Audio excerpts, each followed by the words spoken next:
سب سے پہلی بات تو یہ ہے کہ جب انسان شکر کرتا ہے نا تو اس کی نعمتیں بڑھ بھی جاتی ہیں اور محفوظ بھی ہو جاتی ہیں۔ اللہ کریم نے فرمایا لَإِن شَكَرْتُمْ لَأَزِيدَنَّكُمْ، اگر تم شکر ادا کرو گے تو میں نعمتوں میں اضافہ کر دوں گا۔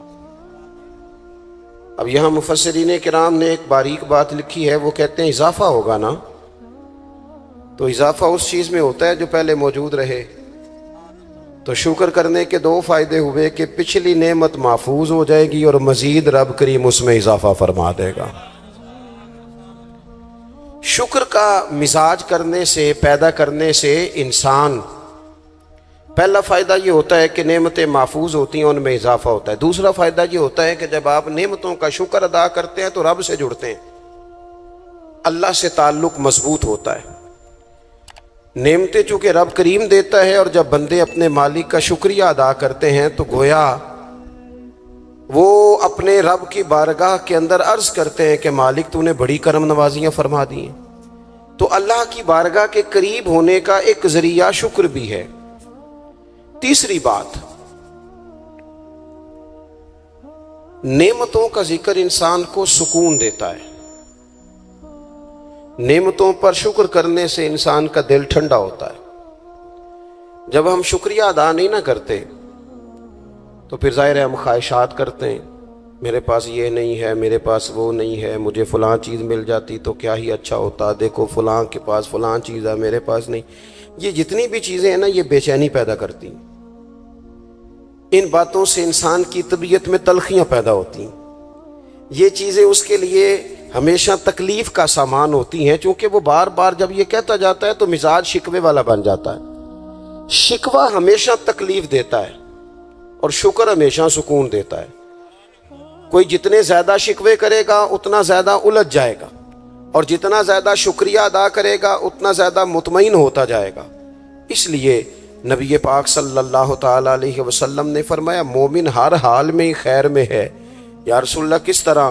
فرمایا مصیبت آئے تو صبر کر کے رب سے اجر لے لیتا ہے، اور نعمت ملے تو شکر کر کے اپنے رب سے اجر لے لیتا ہے۔ نعمتوں کا شکر بڑا ضروری کام ہے۔ اچھا، ہم نعمتوں کا شکر چونکہ ادا نہیں کرتے الا ماشاء اللہ، تو پھر معاشرے میں ماحول اس طرح کا پیدا ہوتا ہے کہ ہم جہاں ہم ہوتے ہیں وہ جگہ ہمیں سکون والی نہیں لگتی، اور جہاں کوئی اور ہوتا ہے وہ ہمیں بڑا اچھا لگتا ہے۔ کیوں؟ کہ مزاج شکر والا نہیں، طبیعت شکوے والی ہے۔ او بھائی، جہاں میں بیٹھا ہوں، جس جگہ آپ سیٹ پر بیٹھتے ہیں، جس شعبے سے آپ کا تعلق ہے، جس جگہ آپ ڈیوٹی کرتے ہیں، یہ ہم اپنی مرضی سے تھوڑی بیٹھے، یہ تو اللہ رسول کے بٹھائے بیٹھے ہیں۔ تو جو جگہ اللہ رسول نے میرے لیے پسند کیا ہے مجھے بھی تو پسند ہونی چاہیے نا۔ میں اکثر کہتا ہوں کہ جو خاندان رب نے چاہا اس میں مجھے پیدا کیا نا۔ بندے کی چوائس تو نہیں نہ ہوتی کہ یا اللہ مجھے فلانے قبیلے میں پیدا کر دے، خالص عطیہ الہی ہے نا۔ تو جو دادا جی اللہ نے میرے لیے پسند کیے ہیں مجھے خود بھی تو ان کو پسند کرنا چاہیے نا۔ جو چاچا جان، جو ماموں جان، جو ننہال ددیال والے اللہ نے میرے لیے پسند کیا، کس بات کا شکوہ کہ میرے فلانے رشتہ دار ٹھیک نہیں تو فلانے ٹھیک نہیں تو فلانا غلط ہے؟ یہ تو طبیعت کو بے چین کرنے والی بات۔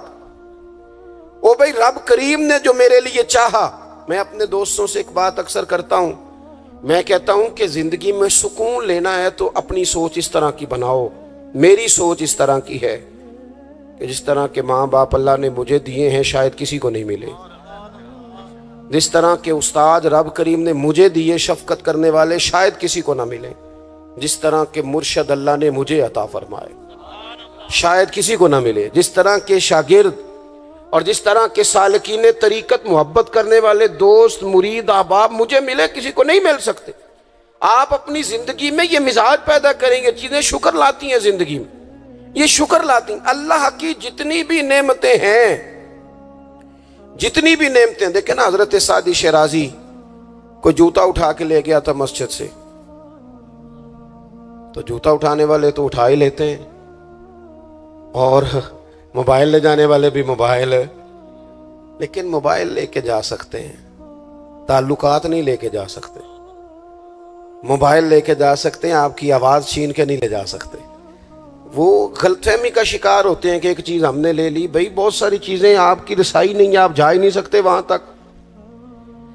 بھائی حضرت سعدی شیرازی کا نا کوئی جوتا اٹھا کے لے گیا مسجد سے, تو آپ کا خادم کہنے لگا بڑا ہی بھائی کوئی نالائق آدمی ہے جو حضرت شیخ کا جوتا اٹھا کے لے گیا. تو حضرت ہنس پڑے, کہنے لگے جوتا ہی لے گیا ہے نا, کہیں پیر تو نہیں نہ لے کے گیا. پیر سلامت ہے تو اللہ تعالیٰ جوتا اور بھی عطا کرے گا. ہم نا یہ مزاج پیدا کر لیں تو زندگی میں شکر آ جائے, ٹھہراؤ آ جائے, سکون آ جائے. اللہ کی جتنی نعمتیں ہمارے پاس ہیں کبھی ایک ایک پہ غور کرو. صرف دانت میں درد ہو جائے تو سارا وجود تکلیف میں, صرف آنکھیں اگر تھوڑی اذیت میں آ جائے تو سارا وجود تکلیف میں. ایک بخار ہی چڑھ جاتا ہے نا, بچوں کو بھی بندہ قریب نہیں آنے دیتا, کوئی چیز اچھی نہیں لگتی. آپ کے پاس صحت ہے تو سب کچھ ہے, گھر, بچے, صحت, تندرستی. اور دنیا کی سب سے بڑی نعمت یہ ہے کہ رب صحت دے تو سجدے کی توفیق بھی دے. اللہ تعالیٰ شعور دے تو پھر مسجد آنے کا موقع بھی دے.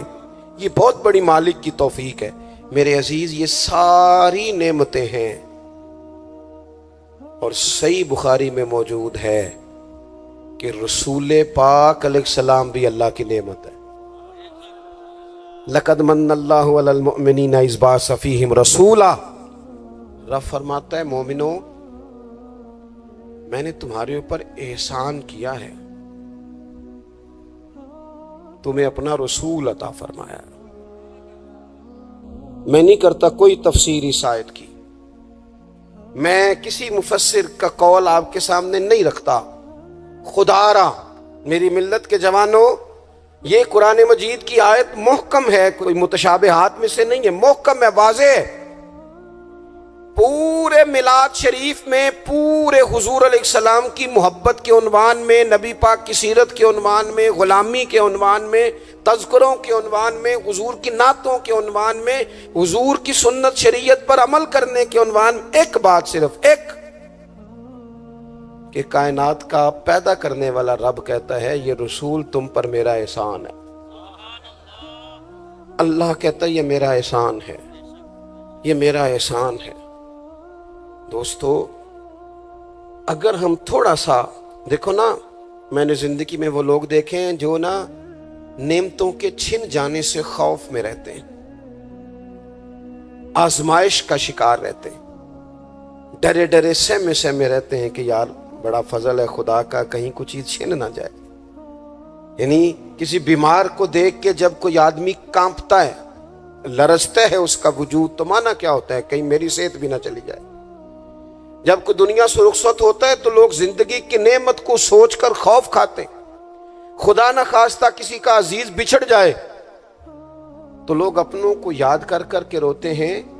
نعمتوں کے بارے میں کچھ لوگ بڑے شدید حساس ہو جاتے ہیں, کہیں چلی نہ جائے, کہیں چلی نہ جائے.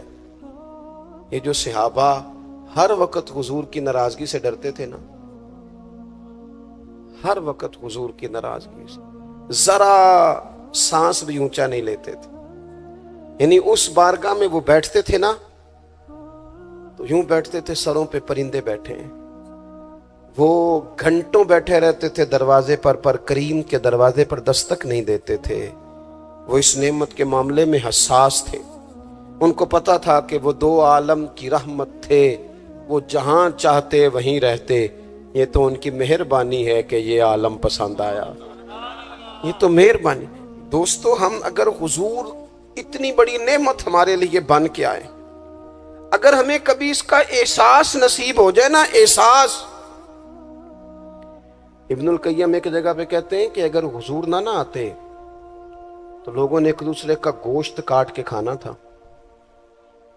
دنیا جس ڈگر پہ چلی گئی تھی نا, کتنا کچھ سخت ہوگا وہ شخص جو بیٹی کو پہلے مارتا ہی نہیں, ایک ہے مار کے دفن کر دینا, لیکن زندہ بیٹی کو یعنی زندہ بیٹی کو. میری ایک بیٹی ہے, سارے گھر والے کوئی بات کہیں تو میں ٹال سکتا ہوں. ان کی ماں کبھی کبھی کہتی ہے کہ ہوں پتہ لگے گا نا جدو تھی دی گل موڑو گے. تو میں نے کوئی پی ایچ ڈی تو نہیں کی بیٹیوں کے حقوق پہ, میں کوئی اس پر ایم فل کا مقالہ تو نہیں لکھ کے آیا, میں نے کوئی ریسرچ تو نہیں کی کہ بیٹی سے پیار کرنا چاہیے. मैंने कोई देखा तो नहीं कलेजा फाड़ के कि बेटी के दिल में मेरे लिए प्यार कितना, ये देखा तो नहीं, लेकिन ये इतना प्यार कहां से आया? ये जो बेटी के जाने का, हालांकि बेटी ने जाना होता है, ये बेटी के जाने का तसव्वुर करके लोग रो पड़ते हैं। ये जो जिंदगी लगा देते हैं कि मेरी बेटी खुशहाल रहे, इसके घर में रौनक रहे, इसकी तरफ से ठंडी हवा है, तो ये वही लोग हैं, ये वही इंसान हैं, ये वही जमीन है जिस जमीन पर लोग बेटी को मारते भी नहीं थे, जिंदा बच्ची पैदा होने वाली गड़ा खोद के उसमें रख के मट्टी डाल देते थे, जिंदा बेटियां दफन कर देते थे। रब कहता मैंने एहसान किया तुम पे, मैंने एहसान किया। क्या? मैंने तुम्हें अपना रसूल दिया। लक़द मन्नल्लाहु अलल मुमिनीना इज़ बअस फ़ीहिम रसूला, मैंने तुम्हें रसूल दिया। उस रसूल ने ना तुम्हें करके दिखाया कि बेटी के साथ क्या करना है। जब भी सैयदा फातिमा आई, हुजूर उठ के खड़े हो गए, बेटी का माथा चूमा, अपनी जगह पे बिठाया, एजाज दिया, करम किया। किसी काफर की बेटी भी आ गई तो रसूल करीम ने चादर उतार के बेटी के सर को ढांप दिया। रसूल पाक के घर में बहन आ गई, रजाई बहन, तो महबूब ने सारी अजवाज से कहा जो जो तुम्हारे घरों में इकट्ठा करके ले आओ, जो जो है लाओ सारा इकट्ठा करके, इसलिए कि मेरी बहन आई है। फिर मेरे करीब ने फरमाया अगर तू कहे तो तेरे लिए मदीने में घर ना बना दूं, तो यहीं रह जाना, यहीं रह जा। तो हजरत शीमा अर्ज करने लगी नहीं हुजूर मैंने वापस जाना है।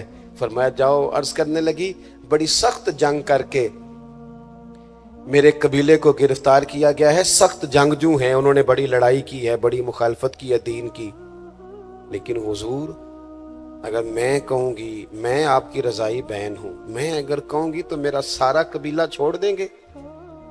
हुजूर ने फरमाया तू कह मैं अभी छोड़ देता हूं। छोड़ दिया तेरा सारा। ये कहां से आई लताफतें, ये हुस्न, ये तवानाई, ये शौक? मालिक कहता है तुम नहीं बदल सकते थे, ये मैंने एहसान किया। मैंने तुम्हें अपना रसूल अता फरमाया, तुम्हें मैंने अपना नबी दिया, उसने तुम्हारा तज़किया कर दिया, तुम्हारा बातन धो डाला, मैल कुचैल उतर गए। कमा अरसलना फीकुम रसूलन मिनकुम यतलु अलैकुम आयातिना व युज़क्कीकुम, उन्होंने कुरान पढ़ पढ़ के तुम्हारा तज़किया कर दिया, बातन धो डाले। ये मोहब्बतें सीना बसीना आ रही हैं। हुजूर ने ऐसा तज़किया किया है कि अब दिलों में शौक और तरह के हैं, दर्द और तरह के हैं, बातें और तरह की। गुलाम बड़ा मुश्किल काम है, गुलाम बनना।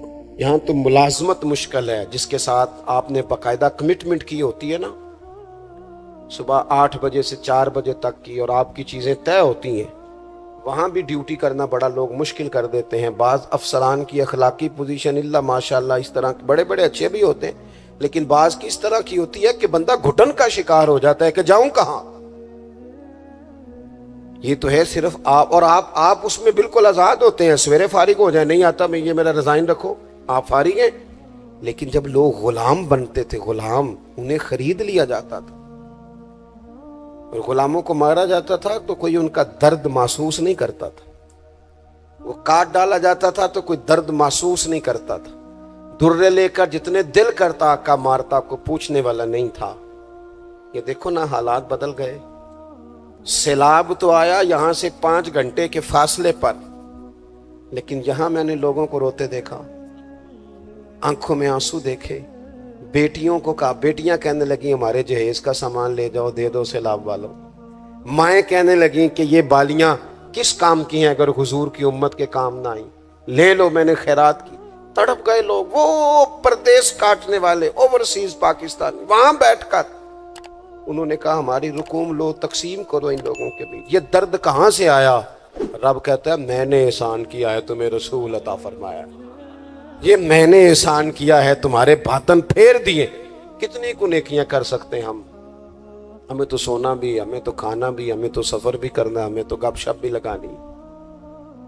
और पिछली उम्मतों की उम्रें कितनी हुई? 300 साल, 400 साल, 500 साल, 900 साल। कैसे करते नेकियां, किस तरह पहुंचते। और फिर कमाल देखो, उम्रें थोड़ी और कुंतुम खैरा उम्मतिन, मिल गई उन सब की इमामत इस उम्मत को। मसलन ये थोड़ी देर देखो ना, कुछ चीजें ऐसी होती हैं जिनसे जरा 1 मिनट के लिए अपने आप को अकेले करके भी देखना चाहिए। अपने, वो किसी ने कहा था, बना है शाह का मसाहिब तो फिरे है इतराता, वगरना शहर में गालिब की आबरू क्या है, इसके पल्ले क्या है इसे पता तो है। जो तो बना है शाह का गालिब तो फिरे है इतराता। और दरवेश ने तर्जुमा ये किया है कि मैं गलियां दा रूड़ा कूड़ा, मैं गलियां दा, ओए होए, रूड़ा कूड़ा देखा है कभी किसी ने पलट? ये रूड़ा कूड़ा उन्होंने कह दिया, कभी इस पर गौर करो, बदबू आती है। लोग की नया जूता पहन के भी उस पर चलना पसंद नहीं करते। रूड़ा कूड़ा जो हुआ, रूड़ा कूड़ा जो हुआ, लेकिन वो उन्होंने अपने आप को तशबीह किससे दी? कहने लगे वो मैं ते गलियां दा रूड़ा कूड़ा, ये ते मैनू महल चढ़ाया साइया। तो नजरे करम हो गई, मुख्तसर सी मेरी कहानी है, ये जो भी है आपकी मेहरबानी है। ये तो करम है हुजूर का। हम कितनी को नेकियां कर सकते थे भला, कितनी को मुशक्कत। और वैसे भी जिस तरह की हमारी तबीयतें, यानी सारा साल जो लोग आराम सुकून से नादरा के दफ्तर भी 2 घंटे खड़े रहते हैं, पासपोर्ट के दफ्तर में भी 2 घंटे खड़े रह सकते हैं, जो इमिग्रेशन के लिए एयरपोर्टों पे भी 1.5 घंटा इंतजार कर लेते हैं, वो 1 घंटा तरावियों में खड़े नहीं होते। वो कहते हैं ये मुश्किल काम है। सारे काम करा लें आप, सारे करा लें, लेकिन अगर आप किसी से कहें ना यार आज मेहरबानी करा मेरे साथ एक सपारा पढ़, ये मुश्किल होता है। इल्ला माशाअल्लाह, हमने कितने को नेकियां करनी। रब कहता है मैंने एहसान कर दिया, तुम्हें रसूल दिए, मैंने तुम्हें रसूल दिए। तुम नेकी का सोच लेना मुखलिस होके। हम सोच भी लें तो हमें सवाब मिल जाता है, और अगर कर लें तो फिर 1 करते हैं तो 10 का अजर मिलता है। यानी कुछ नेकियां ऐसी हैं जो की नहीं, सिर्फ सोची थी, इरादा किया था, मौका नहीं मिला, सिर्फ इरादा किया था। कयामत के दिन उनका अजर मिलेगा, ढेरों सवाब मिलेगा, नामा या माल में दर्ज होंगी। किसकी वजह से? रब कहता मैंने तुम्हारे ऊपर एहसान किया, मैंने तुम्हें रसूल अता फरमाया। मैंने, कुछ हदीसें ऐसी हैं जो अगर कभी हमें समझ में आ जाए ना, तो कम से कम इतना जरूर हो कि जमीन के ऊपर ऊपर कदम रखने शुरू कर दें हम लोग कि यार ये एजाज हमारा ही है, ये शान हमारी है। नबी करीम सल्लल्लाहु ताला अलैहि वसल्लम की बरकत से हमें एजाज का मिला। कुछ चीजें ऐसी हैं जो कभी सोचता है ना इंसान तो बड़ा ऊपर चला जाता है। हुजूर फरमाते हैं क़यामत के दिन ना कुछ लोग होंगे मेरी उम्मत के, जिन्हें देख के नबी और रसूल रश्क करेंगे, उनके चेहरे नूर से रोशन होंगे, वो नूर के मिंबरों पे बिठाए जाएंगे। लोग पूछेंगे ये कौन है, तो उन्हें कहा जाएगा ये रसूल करीम की उम्मत के लोग हैं। और फिर हुजूर ने साथ आयत पढ़ी, आयत अला इन्ना औलिया अल्लाहि ला खौफुन अलैहिम वला हुम यहज़नून। भाई से फख्र लोग हैं ये, भाई से फख्र। तो इबादतें तो पहले उम्मतों के वलियों की ज्यादा हैं, रश्क इन पर क्यों हो रहा है? तो इसलिए कि रब कहता है मैंने एहसान किया है तुम्हें रसूल अता फरमाया, मैंने एहसान किया है तुम्हें रसूल। अब मुझे बताएं, हर नेमत का शुक्र अदा करना है, और ये जो नेमत अल्लाह ने हमें दी है, नबी पाक का गुलाम बनाया। अच्छा, मैं आपसे ना किसी की बात नहीं करता, एक मिसाल मैं आपको जाती देता हूं। मैं आज ही सोच रहा था, मुझे ना बहुत सारे लोगों ने देखा होता है कैमरे की आंख से, किसी ने यूट्यूब पे देख लिया, टीवी पे देख लिया, किसी और जगह देख लिया। तो इंसान का ना एक मिजाज होता है कि जिस चीज़ को वो कभी किसी दीवार के पर्दे के पीछे देखता रहा है, वो अचानक सामने आ जाए तो कई दफ़ा बंदा परेशान भी हो जाता है, कभी कभी बंदा परेशान भी हो जाता है।